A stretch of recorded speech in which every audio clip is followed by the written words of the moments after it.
Kela, kalau nenek dipanggil Tuhan, kamu mau warisan apa?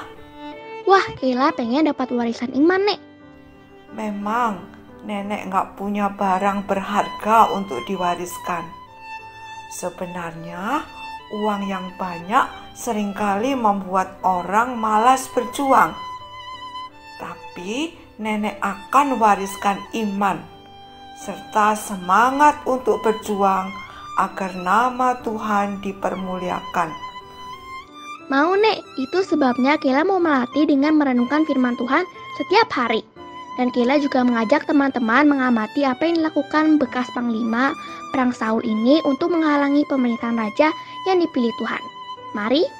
Shalom anak-anak, kita bisa jumpa lagi di dalam renungan BDKA pada hari ini. Sebelumnya, mari kita meminta pertolongan Tuhan supaya kita bisa mengerti akan kehendaknya. Mari kita berdoa.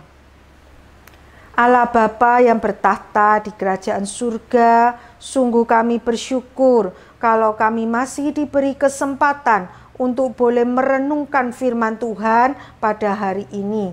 Tolong kami Tuhan, agar pikiran kami yang terbatas ini boleh semakin mengenal Tuhan, semakin mengerti akan kebenaran firman-Mu. Tuhan, pakai hamba-Mu untuk menyampaikan firman Tuhan dengan benar. Hanya di dalam nama Tuhan Yesus kami berdoa. Amin. Anak-anak, kekuasaan itu menjadi sesuatu yang sangat diinginkan oleh kebanyakan orang, termasuk oleh Abner. Abner ini adalah panglima Raja Saul. Abner mengangkat Isi-Boset, anak Saul, menjadi raja menggantikan Saul. Anak-anak, Abner ini sangat ingin untuk memiliki kekuasaan yang semakin kuat. Walaupun Isi-Boset itulah yang menjadi raja, tetapi sebenarnya Isi-Boset tidaklah memiliki kekuasaan itu. Suatu hari Isi-Boset bertanya kepada Abner, "Abner, mengapa engkau menghampiri gundi ayahku?" Wah, pertanyaan ini sangat menusuk hati Abner, membuat dia marah sekali. Kemudian Abner mengeluarkan kalimat ancaman.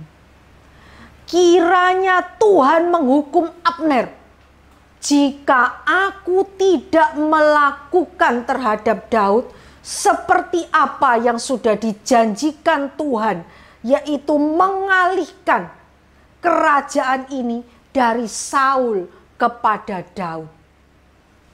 Allah sudah berjanji untuk menjadikan Daud raja atas Israel dan Yehuda, dari Dan sampai Beersheba. Wah, anak-anak, dari sini kita bisa melihat bahwa Abner sebenarnya sudah tahu yang seharusnya menjadi raja yang diinginkan oleh Tuhan adalah Daud. Tetapi mengapa dia tetap menjadikan Isi-Boset sebagai raja? Ini menunjukkan bahwa Abner sudah melawan Tuhan. Mari kita ikuti apa yang dilakukan oleh Abner selanjutnya. Isi-Boset tentunya sangat takut dengan ancaman Abner ini. Abner pun segera melakukan langkah-langkah selanjutnya. Abner mengirimkan utusan kepada Daud dan mengatakan, "Adakanlah perjanjian dengan aku, maka aku akan mengumpulkan seluruh rakyat Israel untuk memihak engkau." Daud setuju, tapi dengan satu syarat, yaitu kembalikan dulu Mikal, istriku, kepada aku. Anak-anak, kalian tentu tahu Mikal adalah anak dari Saul yang menjadi istri Daud. Tetapi oleh Saul, Mikal diberikan kepada Paltiel.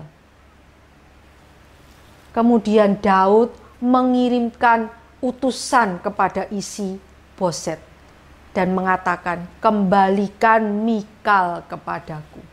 Isi-Boset pun menyuruh orang untuk mengambil Mikal dari Paltiel dan membawanya kepada Daud.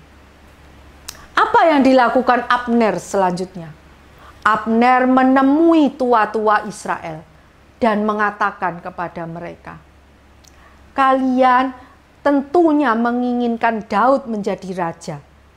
Bertindaklah sekarang, karena Allah sudah berjanji akan menjadikan Daud menjadi pemimpin umat Israel untuk melepaskan Israel dari tangan orang Filistin dan dari tangan musuh-musuh orang Israel. Abner juga mengajak bicara suku Benyamin, karena suku ini juga cukup sulit untuk merelakan tahta kerajaan itu ke tangan Daud, karena Saul adalah orang Benyamin. Kemudian setelah melakukan berbagai langkah itu, Abner pun menemui Daud di Hebron bersama-sama dengan 20 orang. Kemudian Daud pun melakukan perjamuan makan bersama dengan Abner dan 20 orang tersebut. Kemudian Abner kembali melakukan perjanjian. Abner mengatakan, aku akan mengumpulkan orang-orang Israel untuk mengadakan perjanjian dengan engkau, dan engkau bisa menjadi raja menurut keinginan hatimu.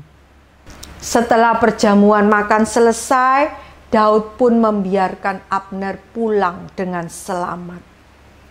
Anak-anak, dari cerita ini kita bisa melihat bagaimana Abner yang sudah tahu kebenaran, tahu kehendak Allah, dia sengaja melawan.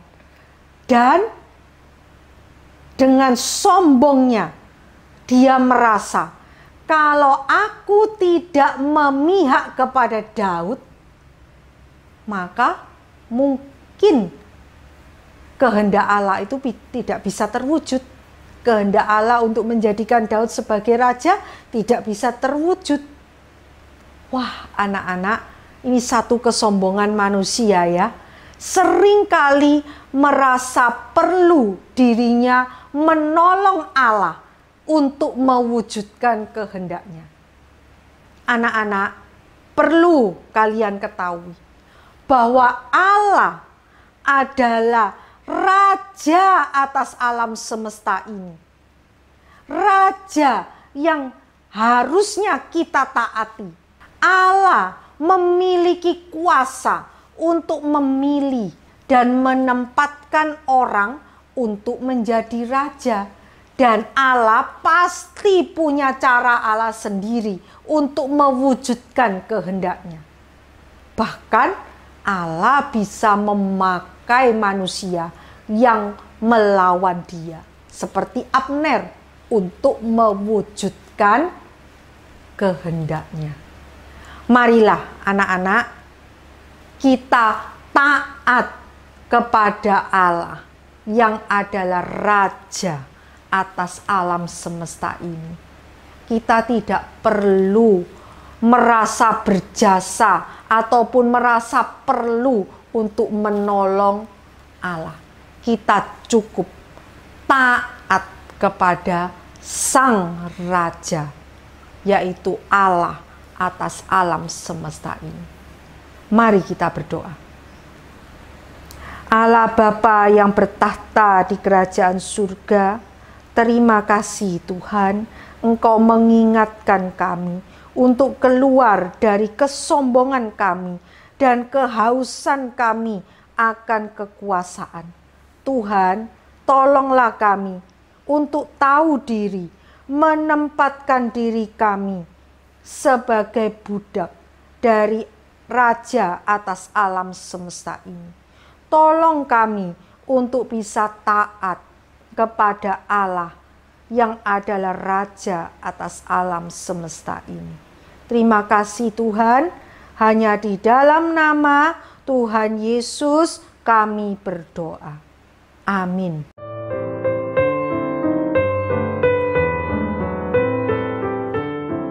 Teman-teman, ternyata jalan berliku yang dialami Daud Sepertinya segala sesuatu berjalan lancar. Ternyata tidak. karena Allah ingin Daud naik tahta bukan berdasarkan kepandaian manusia. Kita semua harus percaya bahwa Allah turut bekerja dalam segala sesuatu untuk mendatangkan kebaikan bagi mereka yang mengasihi Allah, baik melalui jalan yang lancar, namun seringkali jalannya berliku. Teman-teman besok baca kelanjutannya di 2 Samuel 3 ayat 22-39. Sampai jumpa dalam kisah yang lebih menarik.